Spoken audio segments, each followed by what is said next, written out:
Assalamualaikum warahmatullahi wabarakatuh. Waalaikumsalam warahmatullahi wabarakatuh. Selamat siang bunda-bunda semuanya. Alhamdulillah di siang ini kita bisa berkumpul di gedung TKM kepada Bunda Pengelola yang saya hormati,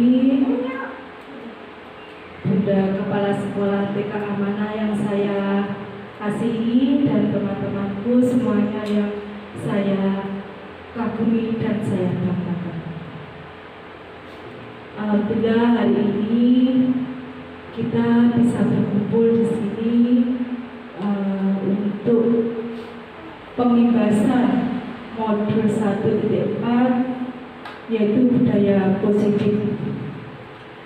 Saya di sini Hani Setianingsih sebagai calon guru penggerak angkatan 7 dari Kabupaten Blitar ingin mengimbaskan modul yang telah saya dapat selama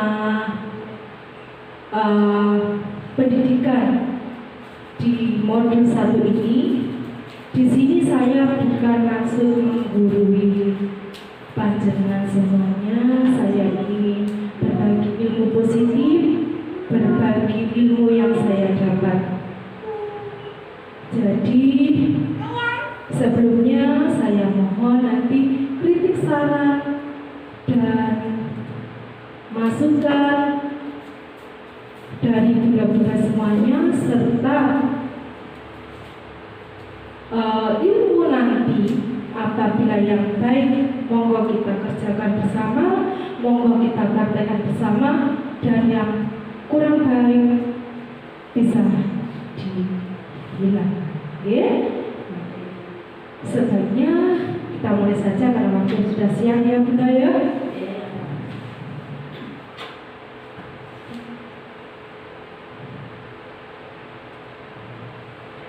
Tujuan dari pembelajaran ini adalah guru dapat menghayati pentingnya budaya positif dan penerapannya untuk mempertebal karakter murid dalam mewujudkan profil pelajar Pancasila. Sudah ya? Sebelumnya, apakah Bunda pernah mendengar atau tahu tentang apa itu budaya positif? Saya kira semuanya sudah tahu. Ya. Budaya positif di sekolah adalah nilai-nilai dan kebijakan-kebijakan atau kebiasaan-kebiasaan di sekolah yang berpihak pada peserta didik agar mereka dapat berkembang menjadi pribadi yang kritis, penuh hormat, dan tanggung jawab sesuai dengan karakter profil pelajar Pancasila. Dalam budaya positif ini kita akan bahas beberapa poin, yaitu perubahan paradigma, budaya positif, motivasi perilaku manusia, kebutuhan dasar, posisi kontrol restitusi, keyakinan kelas, dan segitiga restitusi. Yang pertama yaitu perubahan paradigma. Menurut filosofi pendidikan Ki Hajar Dewantara bahwa anak didik itu bukan tabula rasa, ya Bunda. Maksudnya di sini anak itu dilahirkan bukan dari kertas kosong, tapi dilahirkan sudah membawa goresan samar. Jadi di sini tugas kita sebagai guru itu menebalkan garis samar tersebut yang positif dan buang garis samar yang negatif, yang nantinya akan menjadi kebiasaan yang positif. Guru diibaratkan petani, sekolah diibaratkan lahan, dan anak didik diibaratkan sebuah biji jagung. Semakin disiram dengan dipupuk, dirawat dengan baik, maka biji jagung itu akan tumbuh dengan sangat subur dan bagus, hasil yang bagus. Tugas guru menuntun segala kodrat yang ada pada anak agar anak tersebut mencapai keselamatan dan kebahagiaan yang setinggi-tingginya. Jadi tugas kita di guru di sini bukan menuntut, ya. Kita menuntut anak dengan arahan, bukan dengan wis tak jenengai, gitu ya. Berarti anak itu harus dituntut, nggak barang, tidak boleh dituntut. Semua anak terlahir dengan kodratnya masing-masing, yaitu kodrat alam dan kodrat zaman. Pembelajaran berpihak pada murid. Kalau zaman dulu itu murid itu harus manut sama guru. Nah, sekarang pembelajaran itu guru manut ke guru, sebaliknya. Jadi anak itu belajar bisa dengan enjoy, tidak tertekan. Guru mampu menerapkan semboyan diajar Dewantara, yaitu ingasal tulodo, ing madya malakarsa, dan tuturi hadayani. Ingat, kita guru di sini sebagai tuntunan, memberi dorongan dan contoh. Untuk membangun budaya positif, sekolah perlu menyediakan lingkungan yang positif juga, aman, nyaman, agar anak didik mampu berpikir, bertindak, dan mencipta dengan merdeka, mandiri, dan bertanggung jawab. Tanggung jawab seorang guru adalah bagaimana menciptakan suatu lingkungan positif yang terdiri dari warga sekolah yang saling mendukung, saling belajar, saling bekerja sama, sehingga tercipta kebiasaan-kebiasaan baik. Dari kebiasaan-kebiasaan baik akan tumbuh menjadi karakter-karakter baik warga sekolah, dan pada akhirnya karakter-karakter dari kebiasaan-kebiasaan baik akan membentuk sebuah budaya positif. Jadi ini tidak bisa bekerja sendiri. Anak kita tuntut untuk berbuat baik. Kalau semua lingkungan tidak mendukung, tidak bisa memberi contoh yang baik, maka itu akan sulit. Misalnya di sekolah sudah diajarkan hal positif, hal baik, tetapi nanti tidak berkelanjutan di rumahnya. Di rumah tidak menjalankan, itu nanti sama saja bohong. Gitu kan?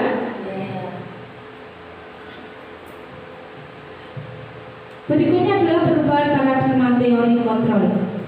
Menurut Dr. William Lesser, dalam teori kontrol untuk meluruskan miskonsepsi tentang kontrol, ilustrasi guru mengontrol murid, ilustrasi bahwa semua penguatan positif efektif dan bermanfaat, ilustrasi bahwa kritik dan membuat orang merasa bersalah dapat menguatkan karakter, ilustrasi bahwa orang dewasa memiliki hak untuk memaksa.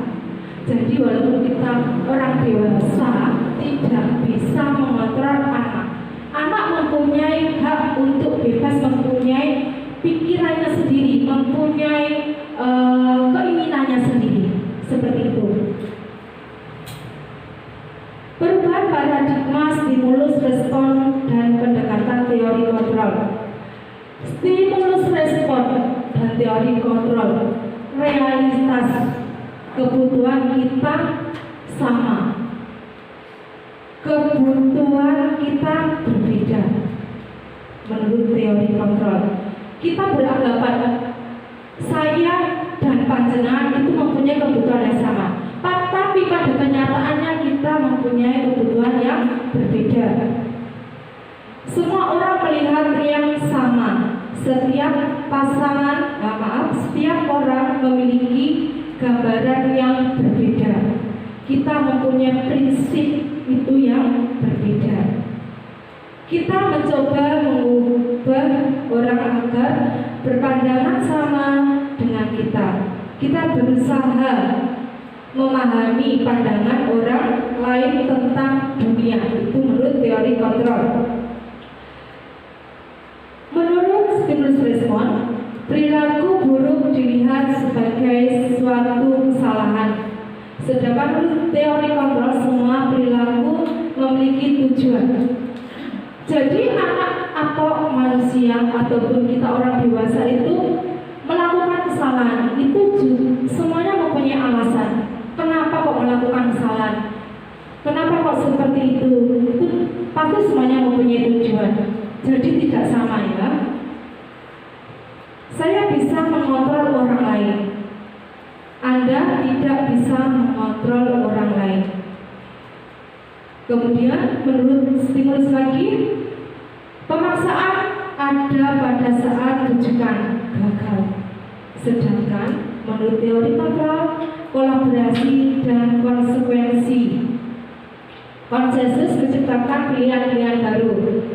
Model pikiran menang kalah. Model pikiran menang. Begini Bunda, coba berpasang-pasangan, panjenengan gandengkan tangan panjenengan dengan lawan seperti ini. Coba dengan pasangannya ya, pasangannya. Coba kalian panjenengan berusaha membuka tangan teman lawan panjenengan, tetapi panjenengan berusaha mempertahankan. Bagaimana caranya? Jenengan cucuk, jenengan rayu biar teman lawan kalian membukanya. Apakah bisa? Apakah bisa? Tanpa dibuka oleh sendirinya, apakah bisa? Tidak bisa. Berarti begini Bunda ya, kita akan merubah orang lain, tapi pada kenyataannya kita tidak bisa merubah orang lain. Itu muncul pada diri kita sendiri. Hanya diri kita sendiri yang bisa merubah diri kita sendiri. Kita tidak bisa memaksa, tidak bisa merubah. Karena setiap orang mempunyai pandangan prinsip yang berbeda. Apapun itu kita bisa merubah hanya dengan rujukan rayuan, iming-iming seperti itu. Oke? Dari berikutnya disiplin positif. Menurut panjenengan disiplin itu bagaimana? Ya? Tertib, taat, betul.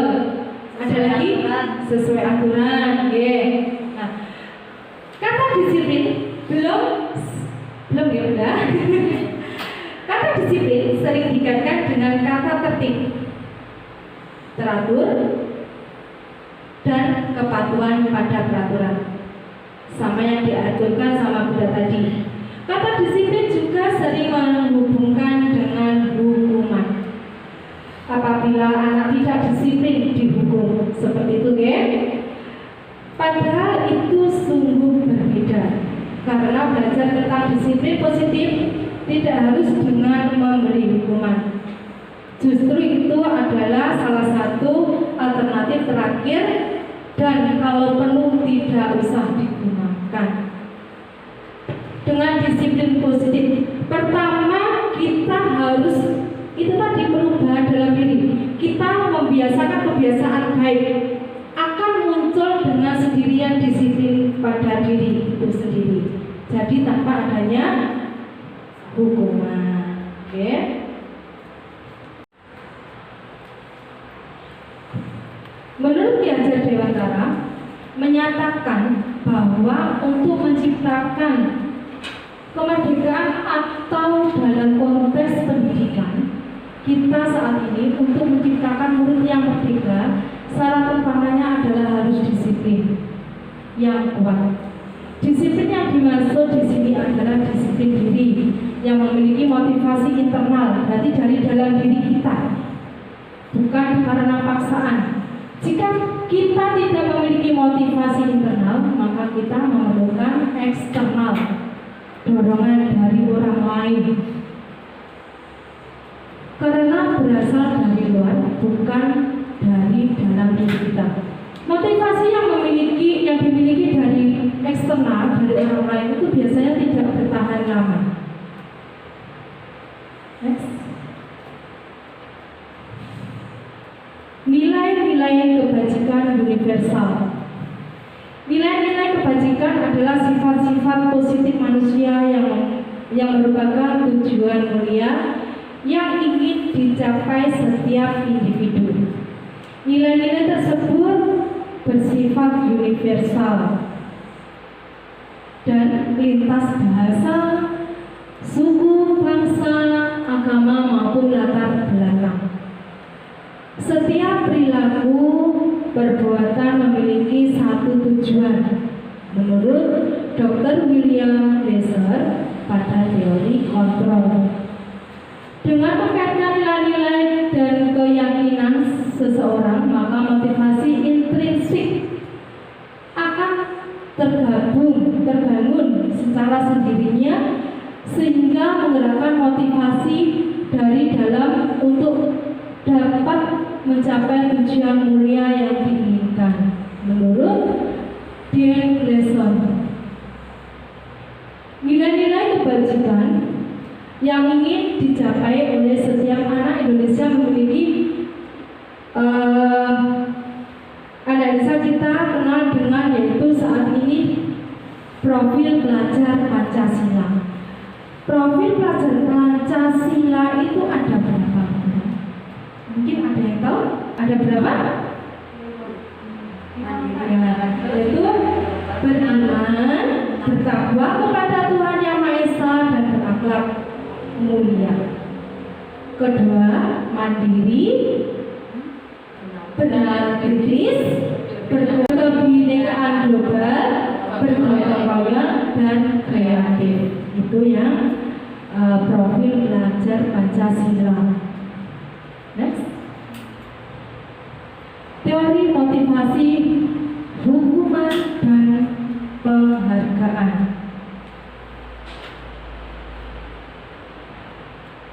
Apakah sama Bunda motivasi, hukuman dan penghargaan? Apakah sama menurut panjenengan? Tidak ya. Motivasi perilaku manusia untuk menghindari ketidaknyamanan atau hukuman. Apa yang akan terjadi apabila saya tidak melakukannya? Maka pada poin ini menurut panjenengan ini adalah termasuk motivasi apa Bunda ya? Intrinsik apakah eksternal? Apa?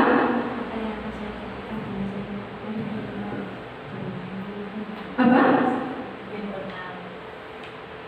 Apa yang akan terjadi apabila tidak melakukan sesuatu? Kan karena ini dia melakukan karena keterpaksaan. Karena nanti saya mengharap, saya takut akan sesuatu. Berarti eksternal. Oke, betul. Berikutnya, untuk mendapatkan imbalan atau penghargaan dari orang lain. Apa yang akan saya dapatkan apabila saya melakukannya? Pada poin ini termasuk motivasi apa ya? Kira-kira?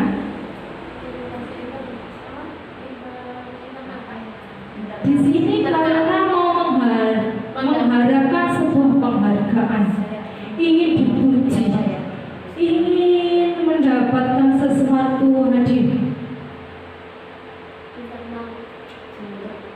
Internal? Benarkah?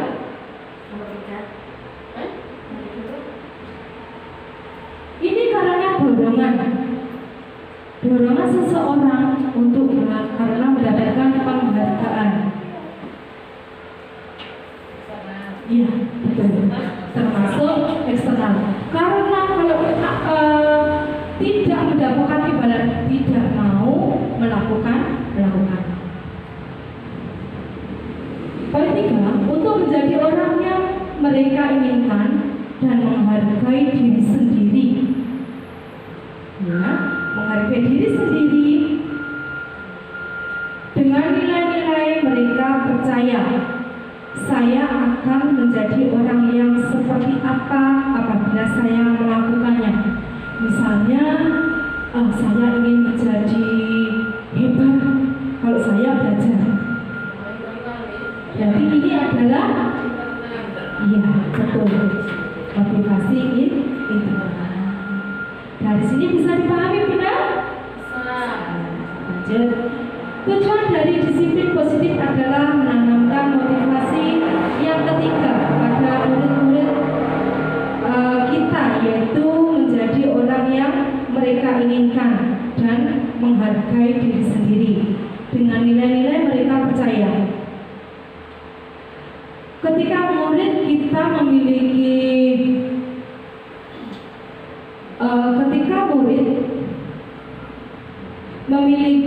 motivasi tersebut, mereka telah memiliki motivasi intrinsik, yaitu motivasi dalam diri yang berdampak jangka panjang. Motivasi yang tidak akan mempengaruhi pada adanya hukuman ataupun hadiah. Walaupun tidak mendapatkan hadiah, akan mendapatkan hukuman, anak itu akan tetap melakukannya. Itu adalah motivasi dalam diri atau intrinsik.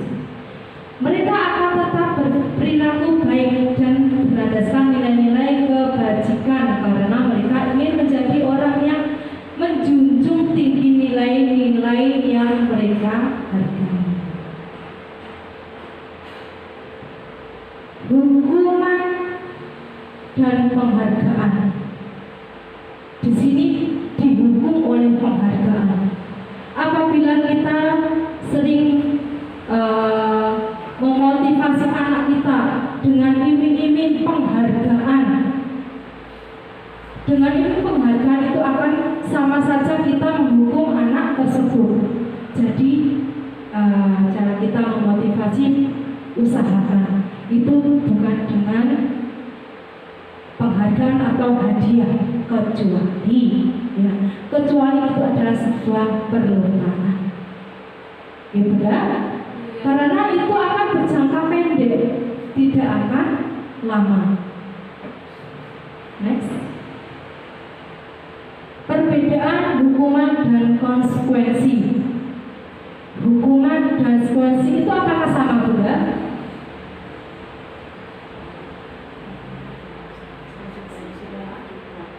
Ya, hukuman itu adalah biasanya sebuah peraturan atau sebelah pihak. Sedangkan untuk konsekuensi itu dibuat bersama-sama berdasarkan kesepakatan. Kalau hukuman itu biasanya sebelah pihak, dan itu pasti akan membuat anak lebih jerah, mau melakukan tapi jerah. Next.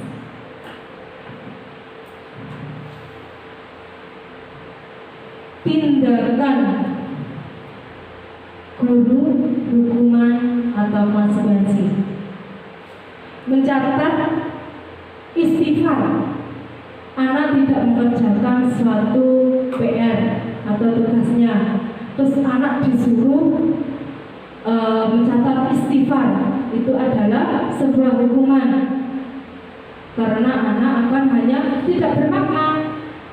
Istighfarnya itu tidak akan bermakna. Anak lari mengelilingi lapangan basket 2 kali karena terlambat hadir di sekolah. Itu adalah merupakan hukuman. Murid meminta untuk push up 15 kali. Kalau anak TK itu tidak mungkin, ya Bunda ya, karena tidak menggunakan masker di sekolah. Itu adalah hukuman.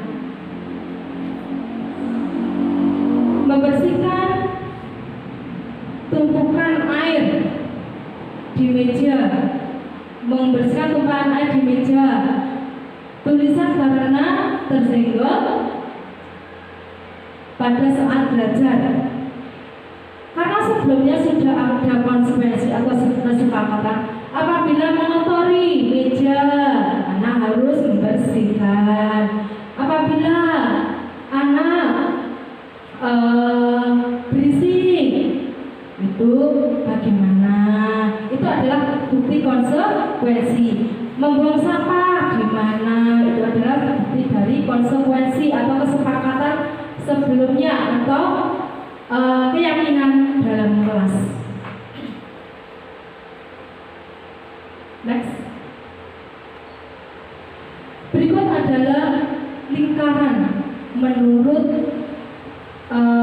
rangkaian mana yang lebih berpengaruh. Untuk menciptakan budaya positif harus dimulai dulu dari peraturan di dalam kelas. Kita membuat aturan di dalam kelas. Kesepakatan bukan dari guru yang membuat, tapi kesepakatan yang kita buat bersama anak-anak. Bagaimana seharusnya di kelas. Setelah membuat kesepakatan, kita tulis pada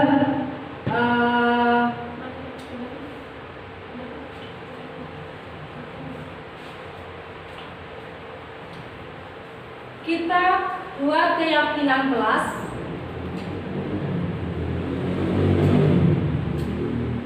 Barangkali model sedang mencari perancang.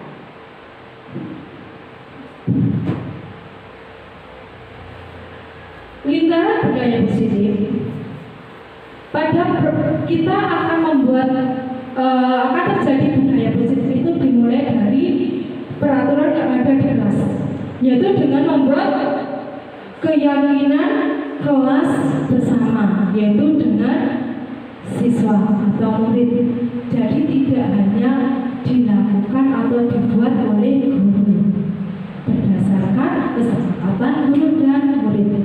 Setelah kita membuat ini, maka anak akan terbiasa setiap hari dan akan menciptakan lingkungan yang positif.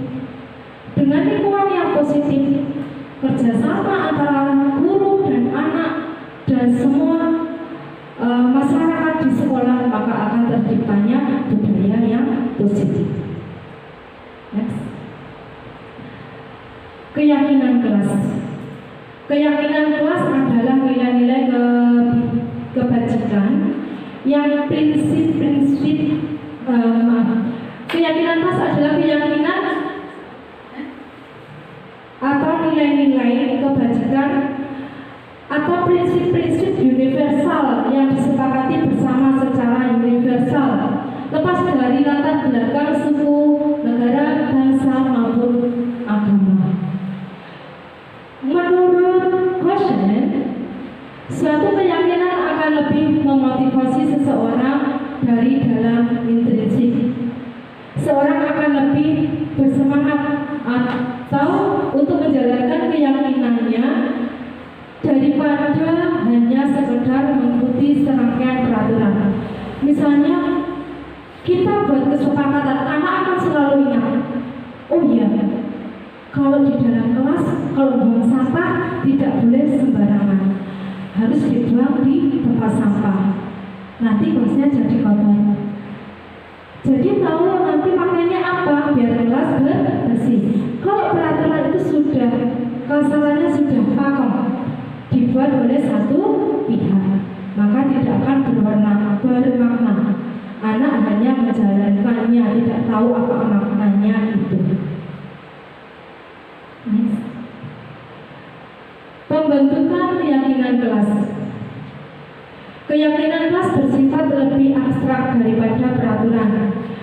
Yang lebih rinci dan konkret, keyakinan kelas berupa pertanyaan-pertanyaan universal. Pertanyaan keyakinan kelas senantiasa dibuat dalam bentuk positif. Keyakinan kelas hendaknya tidak terlalu banyak, singkat, jelas, dan padat. Tahu maknanya. Keyakinan kelas sebaiknya sesuatu yang dapat diterapkan di lingkungan tersebut. Kalau kita di sekolah anak TK ya sesuai dengan usianya. Semua warga kelas hendaknya ikut kontribusi dalam pembuatan keyakinan kelas lewat kegiatan curah pendapat. Misalnya apa yang kita lakukan saat ini antara guru, kepala sekolah,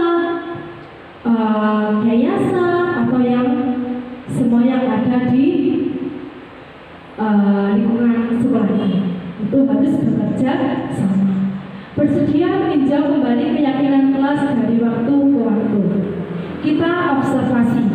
yang telah kita buat apakah bisa berjalan dengan baik apa tidak. Peraturan dan keyakinan kelas, nilai-nilai kebajikan yang dituju. Misalnya kita buat peraturan selalu kembalikan buku di tempatnya, maka anak akan nanti tujuannya apa? Agar anak bertanggung jawab, agar anak nanti bisa merapikan tempat dan tahu tempat asalnya. Dilarang mengganggu orang. Di sini anak diajari untuk menghormati orang lain walaupun teman sebaya. Hadir sekolah 15 menit sebelum pembelajaran dimulai. Ini berdasarkan kesepakatan anak-anak dan guru. Dilarang melakukan kekerasan. Misalnya, untuk apa toh anak-anak ini tidak berjotos-jotosan biar selamat. Dilarang menggunakan narkoba. Ini kan jelas tidak mungkin kalau untuk narkoba ya bunda ya. Untuk kesehatan. Bergantian atau menunggu giliran, misalnya saat cuci tangan, biar anak belajar bersabar menunggu antrian, menunggu giliran. Menggunakan masker, biar apa menggunakan masker? Agar sehat, selamat dari virus. Jangan berlari di kelas atau koridor, itu karena berbahaya, biar anak-anak selamat. Berikutnya, bagaimana jika ada pelanggaran di dalam menjalankan keyakinan kelas? Setiap hal yang dibuat keyakinan itu selalu ada konsekuensinya. Bagaimana telah dibuat tadi? Dari sini anak ditanya, kenapa kok melakukan pelanggaran? Apa sebabnya? Bagaimana solusinya? Jadi adalah hukuman, sanksi, konsekuensi atau restitusi. Dan yang jelas ini adalah berdasarnya konsekuensi dan setelah melalui restitusi. Hukuman adalah hal yang terakhir. Hukuman, sanksi, konsekuensi atau restitusi. Hukuman adalah sesuatu yang menyakitkan, harus terjadi. Sanksi adalah sesuatu yang terjadi saat itu. Restitusi adalah merupakan pilihan. Anak diberi pilihan. Jadi setiap sebelum kita menjalankan hukuman, dan itu adalah karena yang tadi ya bunda, kita melakukan restitusi terlebih dahulu. Sebenarnya hal ini sudah sering kita lakukan, cuma bahasanya itu sudah berbeda.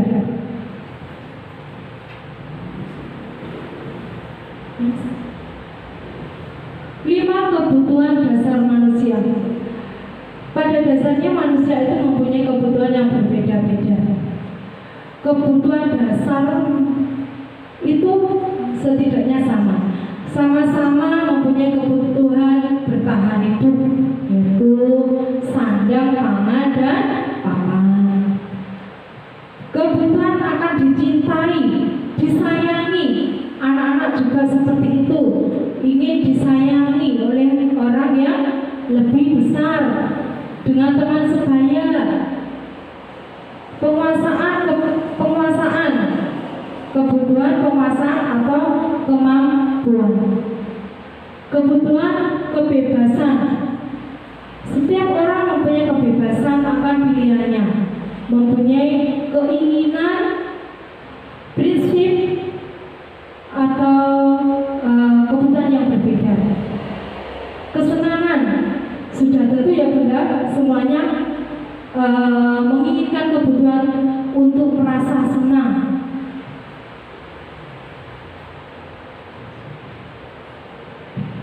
Berikutnya adalah 5 posisi kontrol, yaitu terdiri hukuman, Membuat orang merasa bersalah sebagai teman, sebagai pemantau dan manajer. Next. Pada posisi kontrol ini sebenarnya sering kita lakukan.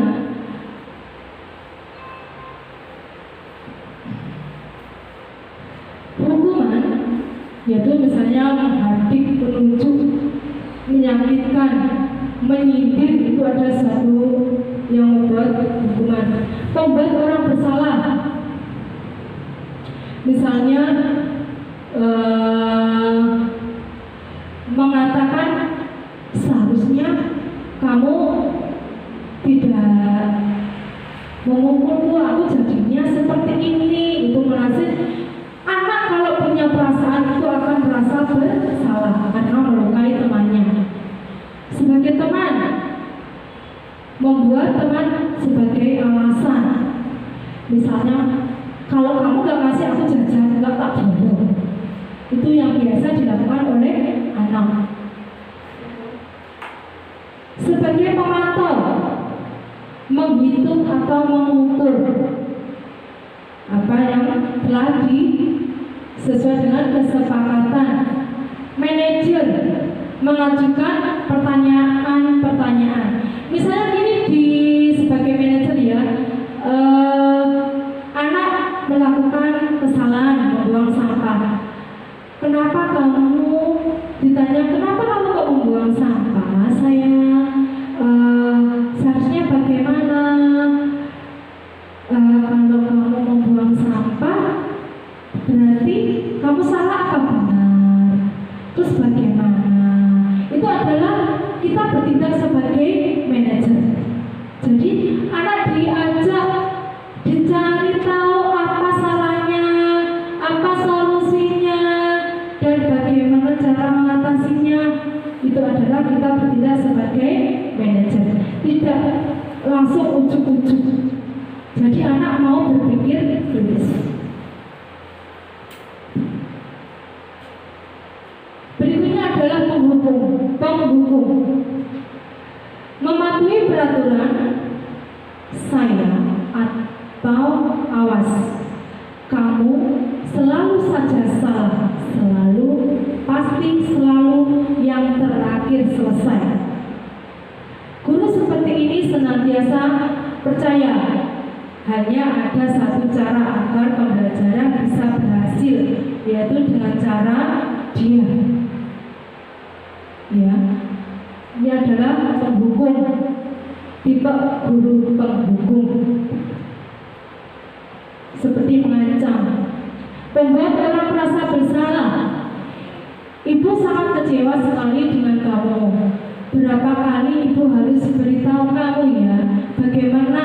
Coba kalau orang tua kamu tahu kamu berbuat begini. Nah, di posisi ini murid akan memiliki penilaian diri yang buruk tentang diri mereka sendiri. Murid merasa tidak berharga dan telah mengecewakan orang-orang yang disayanginya. Biasanya yaitu seperti dan itu akan mengena terus sampai nanti. Posisi guru sebagai teman, ayo bantulah demi ibu ya. Ini sepertinya kita memohon gitu ya. Ayo ingat tidak bantuan ibu selama ini. Ya sudah, kali ini tidak apa-apa, nanti ibu bantu bereskan. Seperti itu ya. Seperti ibu mohon-mohon. Guru di posisi teman menggunakan hubungan baik dan humor untuk mempengaruhi seseorang. Murid akan tergantung pada guru tersebut dan hanya akan bercerita untuk guru tertentu dan tidak untuk guru yang lain. Pemantau atau monitor. Peraturannya apa? Apa yang telah kamu lakukan? Sanksi atau konsekuensinya apa? Nah, di sini seorang guru memantau agar mengandalkan penghitung catatan data dapat digunakan sebagai bukti atas perilaku seseorang. disuruh mencari sendiri kesalahannya, apa yang telah dilakukan sesuai dengan kesepakatan. Next. Manajer, apa yang kita yakini kembali ke keyakinan kelas. Apakah kamu meyakininya? Jika kamu meyakininya, apakah kamu bersedia memperbaikinya? Ini seperti anak dijanji, biar anak tidak akan mengulang lagi. Jika kamu memperbaiki ini, hal ini menunjukkan apa tentang dirimu. Apa rencana kamu untuk memperbaiki hal ini? Manajer adalah posisi di mana guru berbuat sesuatu bersama dengan murid, mempersilahkan murid mempertanggungjawabkan perilakunya, mendukung murid agar dapat menemukan solusi atas permasalahannya yang dialami sendiri. Sama yang dinyatakan tadi ya Bunda ya, saya kecewa sekali dengan kamu. Ini adalah bentuk dari restitusi apa ya Bunda ya? Saya menyesal sekali dengan kamu.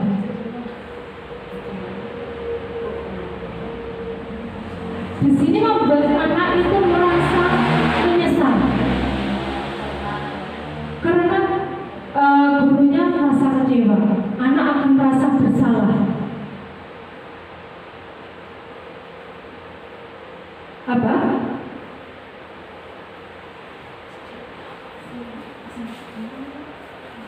Tadi ada hukuman, teman, pemantau, terus apa lagi tadi? Manajer, satu lagi.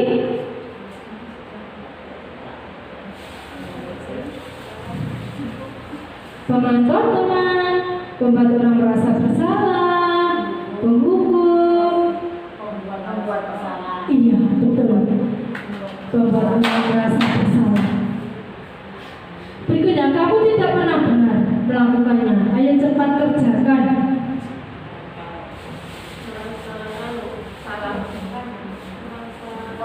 Ayo cepat kerjakan. Memantau. Apa? Ya betul. Ayolah kamu demi Bapak. Ayolah kamu lakukan demi Bapak. Apa? Ya betul. Ternyata Bunda sudah. Bagaimana kamu bisa menyelesaikan masalah ini? Manajer.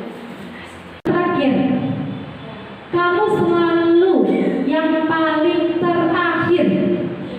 Di apa?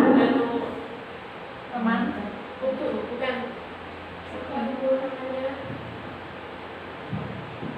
Monika merasa bersalah. Kamu selalu yang paling terakhir. Kamu selalu yang paling terakhir adalah Merasa bersalah. Membuat masalah.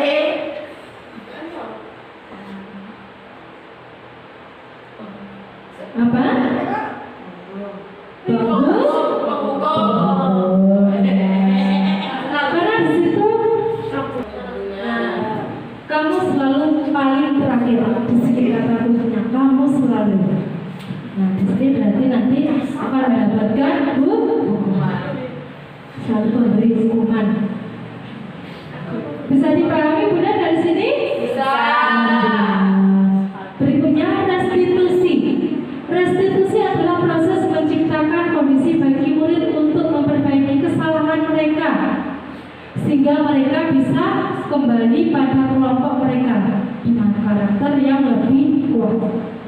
Restitusi juga merupakan proses kolaboratif yang mengajarkan murid untuk mencari solusi untuk masalah mereka dan membantu murid berpikir tentang orang seperti apa yang mereka inginkan menjadi tujuan mulia dan bagaimana mereka harus memperlakukan orang lain. Di sini restitusi adalah di mana anak diajarkan untuk mencari solusi solusi sendiri agar anak menjadi karakter yang lebih kuat. Next. Ciri-ciri restitusi. Yang pertama itu bukan untuk menebus kesalahan, namun untuk belajar dari kesalahan. Seperti kita sendiri ya Bunda ya, kita kadang melakukan kesalahan karena kita melakukan sesuatu karena kita telah melakukan kesalahan sebelumnya. Jadi di sini kita bukan untuk karena kesalahan yang kita lalui lampau, tapi untuk belajar dari kesalahan yang sebelumnya. Memperbaiki hubungan, tawaran bukan paksaan. Restitusi menuntun untuk melihat ke dalam diri. Restitusi mencari kebutuhan dasar untuk mendasari tindakan. Restitusi diri adalah cara yang paling baik. Restitusi fokus pada karakter bukan tindakan. Fokus pada solusi, mengembalikan murid yang berbuat salah pada kelompok. Di sini adalah segitiga restitusi. Ada 3, yaitu menstabilkan identitas, validasi tindakan yang salah, dan menanyakan keyakinan seperti yang telah dijelaskan tadi. Next. Akhirnya sudah selesai materi yang saya sampaikan. Bagaimana Bunda sudah bisa dipahami dari sini? Bisa. Semoga ilmu yang saya sampaikan bisa bermanfaat untuk Bunda-Bunda dan untuk kita semua. Mari kita bersama membuat perubahan positif, bergerak lebih maju untuk kebaikan kita bersama. Dan terima kasih atas semua partisipasinya hari ini. Wassalamualaikum warahmatullahi wabarakatuh. Waalaikumsalam. Terima kasih Bunda, terima kasih Bunda, terima kasih kami ucapkan. Terima kasih Bunda, terima kasih Bunda, terima kasih kami ucapkan. Salam, salam, terimalah salam dari kami yang ingin maju.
Oke.